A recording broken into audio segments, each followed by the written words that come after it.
నమస్తే welcome to yes news నేను కళ్యాణి వార్తల్లో ముందుగా హెడ్లైన్స్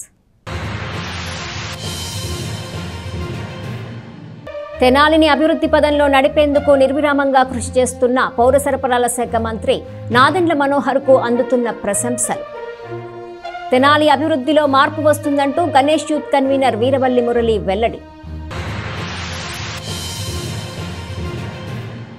తెనాలిలో పారిశుద్ధ్య పరిరక్షణలో రాజీ పడే ప్రసక్తే లేదన్న చైర్పర్సన్ తాడిబోయిన రాధిక చెంచుపేట నుండి జేఎంజే కాలేజీ వరకు డ్రైనేజీ పూడికలు తీసే కార్యక్రమాన్ని పరిశీలించిన చైర్పర్సన్ తెనాలి పురపాలక సంఘంలోని 29, 30, 31 వార్డుల్లో జరుగుతున్న శానిటేషన్ పనులను చైర్పర్సన్ తాడిబోయిన రాధిక పరిశీలించారు. చెంచుపేటలోని రావి టవర్స్ దగ్గర నుండి మార్కెట్ యార్డ్ వరకు మురుగు కాలువల్లో ఉన్న పూడికలు తొలగించడంతో పాటు పిచ్చి మొక్కల్ని తొలగించే కార్యక్రమాలు చేపట్టారు. ఈ సందర్భంగా శానిటేషన్ సిబ్బందికి పలు సూచనలు చేశారు. పట్టణంలో జరుగుతున్న పారిశుద్ధ్య పనులను పర్యవేక్షిస్తున్న చైర్పర్సన్ తాడిబోయిన రాధిక 29, 30, 31 వార్డుల్లో జరుగుతున్న పనులను ఆమె పరిశీలించారు. డ్రైనేజీ కాల్వలో పేరుకుపోయిన పూడికలను శానిటేషన్ సిబ్బంది చేత తీయించారు. పిచ్చి మొక్కలను తొలగించే కార్యక్రమాన్ని చేపట్టారు. అలాగే శానిటేషన్ పనుల్లో పలు సూచనలను శానిటేషన్ సిబ్బందికి చైర్పర్సన్ తెలియజేశారు. చైర్పర్సన్తో పాటు 30 ward councillor K Jaipal, health officer Helen, Nirmala, town planning అధికారి సాంబశివరావు తదితరులు పాల్గొన్నారు. శానిటేషన్లో భాగంగా ఇక్కడ రావటం జరిగింది. 30, 31, 29 వార్డుల్లో వచ్చేసి మెయిన్ కాలువ అనేది ఇక్కడ చెంచుపేటలో మురుగు కాలువ తీపటం జరుగుతుంది. పూడిక ఇక్కడికి వచ్చి ఎంక్రోచ్మెంట్ అనేది రైతు బజార్ లాగా ఆ డ్రైన్ల మీదే రైతు బజార్ లాగా ఏర్పాటు చేయడాన ఆ మురుగంతా వచ్చేసి ఆ కాలువ దగ్గర అక్కడ ఆగిపోవడం జరిగింది. అదే ఎంక్రోచ్మెంట్ తీపిచ్చి ఆ డ్రైన్ అనేది క్లీన్ చేపిస్తూ జరుగుతుంది. ఇప్పుడు వేస్ట్ వ్యర్థాలు ఏవైతే ఉన్నాయో అవన్నీ కాలువలో వేయటానా, అలానే ఈ సిల్డ్ కూడా ఉంది. గతంలో ఎప్పుడు తీసారని కౌన్సిలర్ గారిని అడిగాను. మ్యాక్సిమం ఆయన కూడా మాకు తెలియదండి అని చెప్పడం జరిగింది. ఆ పూడికిని ఈరోజు మేము తీపిస్తూ జరుగుతుంది గ్యాంగ్ వర్క్ పెట్టి. అలానే ఈ డ్రైన్ల వల్ల ఆడ కూరగాయల వ్యాపారం కానివ్వండి, హోటల్స్ ఉండవు ఎక్కువగా. ఇలాంటివి పెడతానా ఈ కాలువ పూడిక తీయటానికి చాలా ఇబ్బందిగా ఉందని వాళ్ళు మా వర్కర్స్ కూడా వదిలేయటం జరుగుతుంది. ఆ వదిలేయటాన ఆ మురుగంతా అక్కడ సిల్ట్ ఉంటానా ప్రధానంగా వార్డుల్లో చిన్న కాలువైనా సరే ఆ మురుగు నీళ్ళు పారుదల లేకుండా అక్కడ ఆగిపోవటం జరుగుతుంది. మనం చెప్పేది ఏంటంటే ఈ కాలువ మనకు తీసే విధంగా ఉంచమని కోరుతున్నాను అందరినీ. ఈ కాలువల మీద ఏదో ఒకటి ఒక షాప్ లాగా ఏర్పాటు అలానే మేము గట్టిగా ఈ టౌన్ ప్లానింగ్ వాళ్ళకి కూడా చెప్తున్నాను. ఇలాంటివి ఉంటే మటుకి యాక్షన్ ముందుగా ఇక మున్సిపల్ అధికారులకే నేను ఈసారి యాక్షన్ తీసుకుంటానని కూడా గట్టిగా ఈ సందర్భంగా తెలియజేసుకుంటున్నాను. ఇంకో వార్డుల్లో కానీ ఇప్పుడు ప్రధానంగా డ్రైన్ల మీద ఈ షాపులు ఏర్పాటు చేస్తున్నారు. ఎక్కడ చూసినా కొంచెం ప్లేస్ ఉండడం కానీ ఆ రేకులు వేయడానా ఆ రేకులు వేసేసి అక్కడ షాపుల్లాగా ఏర్పడతారు. ప్రధానంగా ముఖ్యంగా మన టౌన్ ప్లానింగ్ వాళ్ళు దగ్గర పెట్టుకొని. అందరికీ నమస్కారం. ఈరోజు 30 వార్డులో విజిట్గా చైర్మన్ మేడం గారు రావటం వలన స్కిల్డ్ వర్కర్స్తో చాలా వరకు main drain Guntur main drain చాలా వరకు క్లియర్ అయిపోతుంది. చాలా సంతోషం, చాలా థ్యాంక్స్. ఇంకొక వారంలో కూడా మాకు స్కిల్డ్ వాళ్ళని మా అమరావతి ఫ్లాట్స్లో భయంకరంగా ఉండే ఒక రోజు పంపించమని కోరటం జరిగింది. అలాగే పంపిస్తామన్నారు. శ్రీ లక్ష్మీ పద్మావతి సమేత శ్రీ వెంకటేశ్వర స్వామి ఆలయంలో ఈ నెల 15 నుంచి 20 వరకు స్వామివారి కళ్యాణోత్సవాలు కన్నుల పండుగగా జరగనున్నాయని, అమ్మవార్లను పెండ్లి కుమారులుగా అలంకరించడం జరిగిందని తెలిపారు. ప్రతి సంవత్సరం ఆలయంలో జరిగే బ్రహ్మోత్సవ ఉత్సవాలలో భాగంగా ఈ నెల 18న విశేషంగా స్వామివారి కళ్యాణోత్సవం జరుగుతుంది. భక్తులు పెద్ద సంఖ్యలో పాల్గొని కళ్యాణ క్రతువు తిలకించి స్వామి అమ్మవార్ల కృపకు పాత్రులు కావాలని పట్టణ ప్రజలను కోరుతున్నాము. సోమవారం సాయంత్రం దివ్య రథోత్సవం జరుగుతుందని, భక్తులు విశేష సంఖ్యలో పాల్గొని జయప్రదం చేయాలని కోరారు. కార్యక్రమంలో ప్రధాన అర్చకులు అలహరి రవికుమార్, సత్యనారాయణ, గౌతమ్, ఆలయ సిబ్బంది పాల్గొన్నారు. ఓం నమో వెంకటేశాయ. శ్రీ లక్ష్మీ పద్మావతి సమేత వెంకటేశ్వర స్వామివారి దేవస్థానంలో 15 నుంచి 21వ తారీఖు వరకు కళ్యాణోత్సవాలు జరుగుతున్నవి. అందులో మొదటి రోజు భాగంగా స్వామివారిని పెళ్లి కుమార్ని, అమ్మవారిని పెళ్లి కూతుర్లు చేయడం జరిగిందండి. స్వామివారి కళ్యాణోత్సవాలకి భక్తులు అందరూ పాల్గొని స్వామివారి కృపకు పాత్రలు కాగలరు.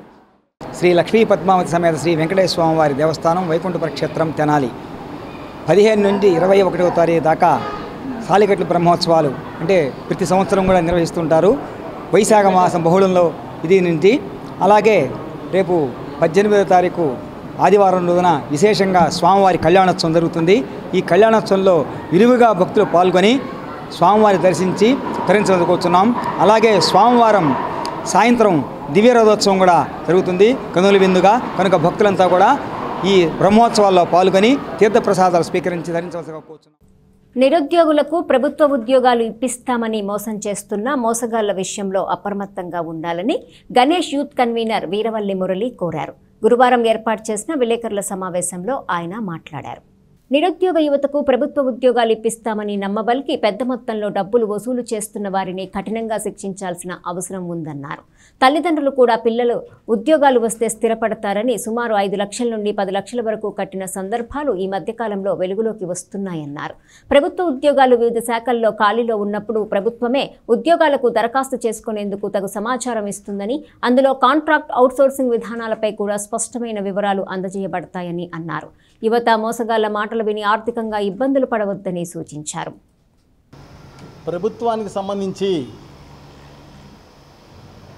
అనేక శాఖల్లో ప్రభుత్వం ఉద్యోగాలు ఇప్పిస్తామని చెప్పి కొంతమంది కేటుగాళ్ళు ఎవరైతే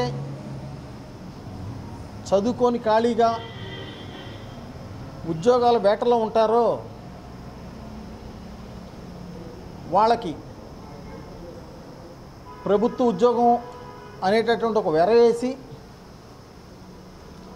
వాళ్ళ దగ్గర నుంచి 6 లక్షల దగ్గర నుంచి 10 లక్షల దాకా వసూలు చేసి దొంగ ఐడి కార్డులు, దొంగ అపాయింట్మెంట్ లెటర్సు వాళ్ళ చేతికిచ్చి ఎంతోమందిని ఈ ప్రాంతంలో మోసాన్ని బారిన పడేస్తున్నారు. ఎందుకంటే అప్పో సొప్పో చేసి ఒక 10 లక్షలు కడితే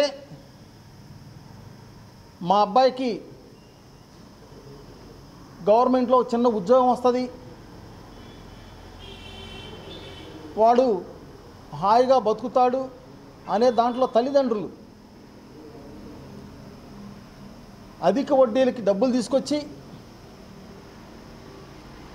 ఎక్కడ టయానికి కట్టకపోతే ఆ ఉద్యోగం చేయి జారిపోతుందేమోనన్న భయంతో కొద్దేళ్ళు కూడా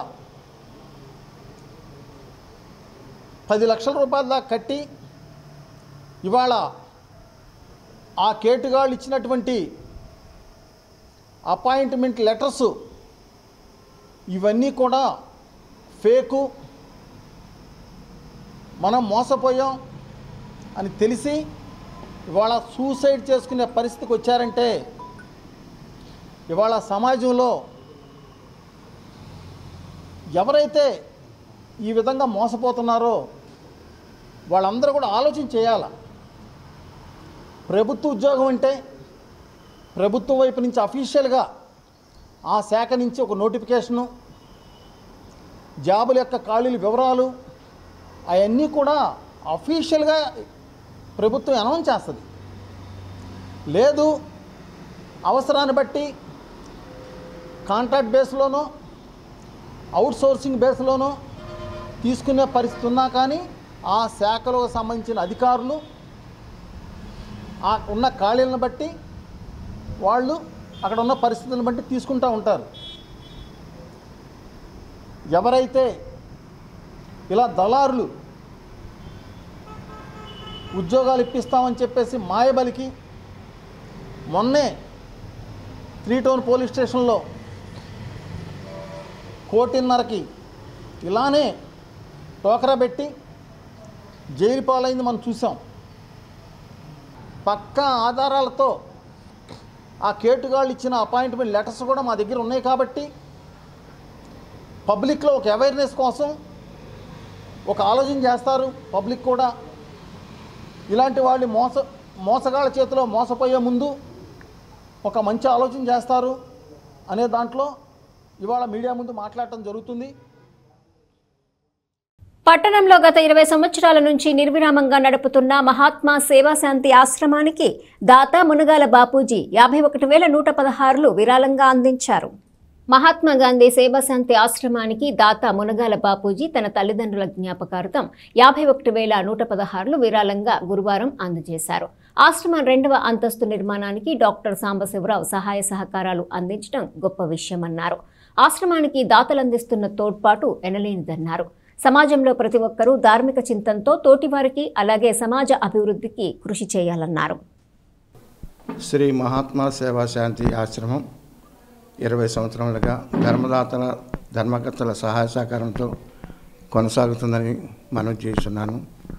అదేవిధంగా మరి అనేక మంది సహాయం చేస్తున్నారు బిల్డింగ్ నిర్మాణానికి.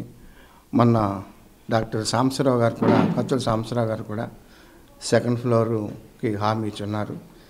ఆ సందర్భంగా వీరు మునగాల బాపూజీ గారు ఆ విషయాన్ని గ్రహించి చూసి మేము కూడా ఇవ్వాలి ఆశ్రమానికని వచ్చి ఇప్పుడే చెప్పారు. 51,116 రూపాయలు శాశ్వత నిత్య అన్నదాన పథకంగా ఇచ్చారు. వారికి ధన్యవాదములు.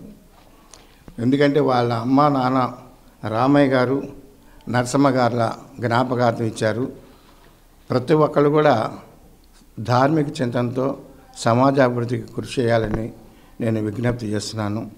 ధర్మో రక్షిత రక్షిత అని మాటల్లో కాకుండా ఆచరణలో చూపిస్తే సమాజం బాగుంటుంది, కుటుంబాలు బాగుంటాయి, దేశము బాగుంటుంది. మన భారతదేశము పుణ్యభూమి. అందుకనే మనకి ఎక్కడికి వెళ్ళినా కూడా విజయం ఉంటుంది. ఇతర దేశాల్లో అంత విజయం ఉండదు. ఎందుకంటే ధార్మిక చింతన అక్కడ తక్కువ ఉంటుంది, కానీ తక్కువ. మన వీధిలో కానీ మనం ఎక్కడ చూసినా కూడా దైవమే. ప్రతి పుట్ట కూడా దైవమే, ప్రతి చెట్టు దైవమే, ప్రతి అణువు దైవమే. ఆ రకంగా ఉండబట్టే మనం మానవత్వమే మహోన్నతం. ఈరోజు వజ్రాల రామలింగాచారి ఆధ్వర్యంలో నిర్వహిస్తున్న శ్రీ మహాత్మా సేవా శాంతి ఆశ్రమం ఇది 2005లో ట్రస్ట్ రిజిస్ట్రేషన్ అయింది. గత 20 సంవత్సరాలుగా తెనాలిలోని నిరాదరణ పొందిన వృద్ధులకు వారి జీవితాంతరం వరకు కార్యక్రమం చేస్తున్నారు. వారి కార్యక్రమాల పట్ల మా ఆకర్షితులమై శ్రీ మునగాల బాబూజీ గారు వారి నాన్నగారు రామయ్య గారు అమ్మగారుల నరసమ్మ గారుల జ్ఞాపకార్థం 51,116 రూపాయలు శాశ్వత నిత్యాన్నదాన పథకం కార్పస్ ఫండ్ కింద ఇచ్చారు. దాన్ని సద్వినియోగం చేస్తారని చెప్పి తెనాలి ప్రాంత అభివృద్ధి ప్రదాతగా రాష్ట్ర పౌర సరఫరా శాఖ మాత్యులు నాదెండ్ల మనోహర్ నిలిచారని పేర్కొన్నారు. ఆయన గతంలో చేసిన అభివృద్ధి కార్యక్రమాల వల్ల ప్రజలు మళ్లీ ఆయనకు అధికారం అందజేశారని చెప్పారు. సంక్షేమం, అభివృద్ధి, రహదారుల ప్రక్షాళనతో ప్రజల అవసరాలకు అనుగుణంగా శాసనసభ్యులు, రాష్ట్ర పౌర సరఫరా శాఖ మాత్యులు నాదెండ్ల మనోహర్ వ్యవహరించి ప్రజల మన్ననలు పొందుతున్నారన్నారు. పట్టణంలోని డ్రైనేజీ వ్యవస్థను సరిచేయడంతో పాటు రహదారుల విస్తీర్ణం, పెదరావూరు నుంచి నందివెలుగు వరకు 4 లైన్ల రహదారి నిర్మాణం, చిన్నపిల్లలకు ప్రత్యేకంగా ఆసుపత్రిలో భవనం, రామకృష్ణ కవి కళాక్షేత్రం, మార్కెట్ సెంటర్లో మార్కెట్ సముదాయ బిల్డింగ్, ప్రజల నీటి అవసరాల కోసం విజయవాడ నుంచి తెనాలికి పైప్ లైన్ల ద్వారా తాగునీటిని తీసుకొచ్చి ప్రజల తాగునీటి సమస్యలు తీర్చడం ఆయన హయాంలోనే జరిగిందన్నారు. మరలా ఎమ్మెల్యేగా గెలుపొందిన తర్వాత ప్రజల ప్రయాణ సమస్యలు తీర్చే దానిలో భాగంగా తెనాలి నుంచి గరూపాలెం వరకు తారు రోడ్డు నిర్మాణం జరిగిందని, అలాగే ఐటీ శాఖ మంత్రివర్యులు నారా లోకేష్తో చర్చించి తెనాలి నుంచి మంగళగిరి వరకు తారు రోడ్డు నిర్మాణం చేయించి నిత్యం ప్రమాదాలకు గురవుతున్న ప్రాంతాలలో నూతన రోడ్లతో ప్రయాణికుల ప్రాణాలను కాపాడారన్నారు. తెనాలి నుంచి మంగళగిరి, తెనాలి నుంచి నారాకోడూరు వరకు 4 లైన్ల రహదారికి మంత్రి కృషి చేస్తున్నారన్నారు. ప్రజల అవసరాలకు అనుగుణంగానే ట్రాఫిక్ సమస్యను తొలగించేందుకు రోడ్డు మార్జిన్లు విస్తరణ చేయడం జరుగుతుందన్నారు. అలాగే రైతులు ఎదుర్కొంటున్న సమస్యలను పరిష్కరించేందుకు రెవెన్యూ సదస్సులు ఏర్పాటు చేసి రైతుల సమస్యలను తీరుస్తున్నారన్నారు. రాబోయే 4 సంవత్సరాల పాలనలో ప్రజల సమస్యలు పూర్తిగా పరిష్కరించే దిశగా మంత్రి మనోహర్ కృషి చేస్తారని ఆశాభావం వ్యక్తం చేశారు. వీరవల్లి మురళి, ముప్పవరపు సాంబశివరావు, గొల్లపూడి సాయిగిరి, ముక్కమల సుబ్బయ్య, ఎల్ఐసి సీను, చెరుకూరు శ్రీను, పాలడుగు నాగయ్య, పేరన్ నవీన్ తదితరులు పాల్గొన్నారు. మరి 1 సంవత్సరం పాటు కాలం కావస్తూ ఉంది. ఈ పరిస్థితిలో ఆ రోజు ఎలక్షన్ ముందు మన వీరవల్లి మురళి గారు మేమందరం ప్రెస్లో ఒకే మాట చెప్పాం, ఈ ప్రాంత అభివృద్ధికి నాదెండ్ల మనోహర్ గారి నాయకత్వం అవసరం. నాదెండ్ల మనోహర్ గారిని ఈ నియోజకవర్గంలో చక్కగా గెలిపించుకుంటే ఈ ప్రాంతం అభివృద్ధి చెందుతుంది. ఎందుకంటే గతంలో మరి మనోహర్ గారు చేసిన అభివృద్ధి పనులు ఉన్నాయి. పెదరావూరు నుంచి మరి 4 లైను 4 లైన్ల రోడ్డుని డివైడర్తో సహా మరి నందివెలి దాకా పెడతాం. అలానే గవర్నమెంట్ హాస్పిటల్ పెద్ద భవనం పిల్లల కోసం, చిన్నపిల్లల వైద్యం కోసం నిర్మించడం, రామకృష్ణ కవి కళాక్షేత్రం నిర్మించడం, మార్కెట్ సెంటర్లో పెద్ద బిల్డింగ్ మార్కెట్ సెంటర్ కోసం నిర్మించడం, మరి విజయవాడ నుంచి వాటర్ పైప్ లైన్ వేసుకొచ్చి మరి నీటి అవసరాలకు కూడా పైప్ లైన్ వేసుకొచ్చి మరి గతంలో మనోహర్ గారు చేసిన అభివృద్ధి పనులు ఉండబట్టి మరి రేపు మనోహర్ గారు ఈ ప్రాంతంలో మరలా నియోజకవర్గానికి ఎమ్మెల్యేగా అయితే ఈ ప్రాంతం వల్ల అభివృద్ధి చెందుతుంది. ఆ రోజు మరి మురళి గారు కంటాపతంగా 4 సార్లు స్టేట్మెంట్ ఇవ్వడం ఎలక్షన్ జరిగింది. దానిలో భాగంగానే ఇచ్చిన మాట ప్రకారం అదే మనోహర్ గారు ఈరోజు మరి తెనాలి నుంచి గరుపాల వరకు తారు రోడ్డు, మరి మన లోకేష్ బాబుతో కలిసి తెనాలి నుంచి మంగళగిరి వరకు తారు రోడ్డు నిర్మించి వాళ్ళ ప్రజల మరి ఎన్నో సంవత్సరాల నుంచి బతుకుల రోడ్డుల్లో ఆటో వాళ్ళ దగ్గర నుంచి బైకులు వాళ్ళ దగ్గర నుంచి బస్సులు అన్ని యాక్సిడెంట్లు జరుగుతున్నాయి. కనీసం వారానికి 2-3 యాక్సిడెంట్లు జరిగి కాళ్ళు చేతులు ఇరిగి మంచాన పడి కొన్ని ప్రాణాలు పోయిన సంఘటనలు కొన్ని కోకలను చూసాం మరి గత 5 సంవత్సరాల నుంచి.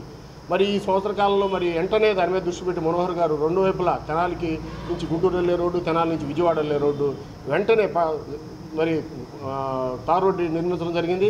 ఇవాళ ప్రజలు సౌకర్యంగా ప్రశాంతంగా ట్రావెలింగ్ చేస్తూ ఉన్నారు. మరలా 4 లైన్కి కూడా మంగళగిరి నుంచి తెనాలికి, తెనాలి నుంచి నారాకొండూరుకు కూడా వీలైనంత త్వరలోనే మేము రోడ్డు నిర్మిస్తామని నాదెండ్ల మనోహర్ గారు హామీ ఇచ్చారు. DPR detail project report ready అవుతుంది. దాని మీద వర్క్ జరుగుతుంది. అతి త్వరలోనే ఆ వర్క్ ప్రారంభమవుతుంది. కొలకలూరు ఆర్సీఎం చర్చిలో పరిశుద్ధ మరియామాత మహోత్సవాన్ని భక్తి శ్రద్ధలతో జరుపుకున్నారు. ప్రత్యేకంగా ఏర్పాటు చేసిన వేదికపై విచారణ గురువు ఫాదర్ కాకుమాను మెల్కియర్రాజు దివ్య బలి పూజ కార్యక్రమాన్ని నిర్వహించారు. మరియమాత విగ్రహాన్ని తీరుపై ఉంచి గ్రామంలో ఊరేగింపు నిర్వహిస్తామని ఫాదర్ రాజు తెలిపారు. తెనాలి రూరల్ మండలం కొలకలూరు ఆర్సీఎం చర్చ్ ఆవరణలో గురువారం పరిశుద్ధ మరియామాత మహోత్సవంలో భక్తులు పెద్ద సంఖ్యలో పాల్గొన్నారు. దివ్యబలి పూజ కోసం ప్రత్యేక వేదికను ఏర్పాటు చేసి మహోత్సవాలు జరిపారు. విచారణ గురువు మెల్కియర్ రాజు ఆధ్వర్యంలో జీడీఎస్ఎస్ డైరెక్టర్ ఫాదర్ రెవా కిరణ్ కుమార్, ఫాదర్ ప్రసాదులు ప్రత్యేక దివ్య బలి పూజ ప్రాముఖ్యతను వివరించారు. దైవజనులు మాట్లాడుతూ పరిశుద్ధ మరియామాతను పూజించాలని, మంచి పనులు జరుగుతాయని భక్తులకు తెలిపారు. జోసెఫ్ రెడ్డి సంగీతంలో కూడిన దేవుని పాటలను అద్భుతంగా ఆలపించారు. సంఘ పెద్దలు, మరియదలం సభ్యులు, యువకులు ఫాదర్లను పూలమాలలు, దుశ్శాల్వాతో ఘనంగా సత్కరించారు. పండుగ సందర్భంగా మరియమాత విగ్రహాన్ని తీరుపై ఉంచి గ్రామంలో ఊరేగింపు నిర్వహిస్తామని ఫాదర్ రాజు తెలిపారు. చిన్నారులు, సంఘ పెద్దలు, యువకులు అధిక సంఖ్యలో మహోత్సవంలో పాల్గొన్నారు. అక్కడ నుండి జీవించే వాళ్ళు చనిపోయిన వాళ్ళు తిరిగి చేయవచ్చు.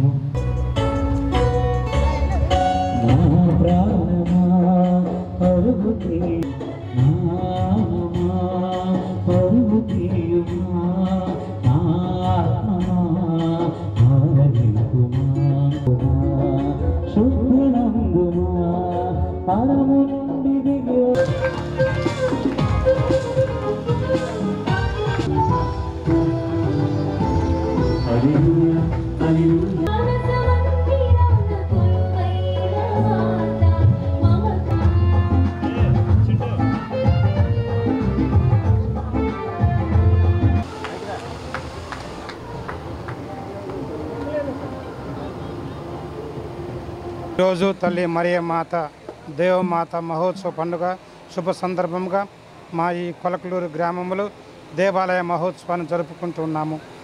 ఈ పండుగ సందర్భం ఏమిటంటే తల్లి మరియమాత దేవుని మాతగాను, మానవుల యొక్క మాతగాను ఆమె తనను తను పరిచయం చేసుకుంటూ దైవ కుమారుణ్ణి తన గర్భంలో మోసి మానవులందరికీ కూడా సహకరించి ఉన్నది. తద్వారా మేమందరం కూడా ఆ తల్లిని గౌరవిస్తూ ఆ తల్లి బాటలో మేము కూడా నడుచుకుంటూ ఆమె ద్వారా పరలోక రాజ్యం చేర మాకు ఈ పండుగ ఎంతగానో దోహదపడుతుందనేటువంటి ఉద్దేశంతో ఈనాడు ఈ కొలకలూరు గ్రామంలో తల్లి మరియమాత మహోత్సవ దివ్య పూజాబలిని ఒక గొప్ప వేడుకగా జరుపుకొని ఉన్నాము. సాయంత్రము 6 గంటలకు తేరు ప్రదక్షిణ ఉంటుంది. ఆ తేరు ప్రదక్షిణలో యువకులు, యువతులు, మరి పెద్దలు, సంఘ పెద్దలు, గుడి పెద్దలు అందరూ కూడా కలిసి పిల్లలతో కలిసి బ్యాండ్ మేళంతో తల్లిని ఊరేగింపుగా పురవీధుల్లోనికి తీసుకుని వెళ్ళి ఆ తల్లి ప్రయాణం చేస్తున్నటువంటి ఆ పురవీధుల్లో కూడా వెళుతున్నప్పుడు ఆ ఇంటి వారందరూ కూడా వచ్చి ఆమెను గౌరవిస్తూ ఆమె అందించినటువంటి శుభవార్తను పొందినటువంటి వాళ్ళందరూ కూడా వారి యొక్క ఆశీస్సులను పొంది తద్వారా వారు ఆరోగ్యవంతులు కావడానికి ఆ యొక్క బజార్లు ఆ యొక్క వీధులన్నీ కూడా ఎంతగానో ఆశీర్వదించబడతాయని తెలియచేయటం అన్నది. రాష్ట్ర స్థాయిలో ర్యాంకులు సాధించిన Tenali JBS Kranti coaching centre విద్యార్థులు టి రూపశ్రీ 120 మార్కులకు 111 మార్కులు సాధించి రాష్ట్ర స్థాయిలో 700 ర్యాంకు, జిల్లా స్థాయిలో 2వ ర్యాంకు సాధించింది. తెనాలి ప్రకాశం రోడ్లోని JVS Kranti coaching centre coaching తీసుకుంటున్న పాలిటెక్నిక్ విద్యార్థులు బుధవారం విడుదలైన ఫలితాలలో రాష్ట్ర స్థాయిలో ర్యాంకులు సాధించినట్లు డైరెక్టర్ జెట్టి విజయశేఖర్ తెలిపారు.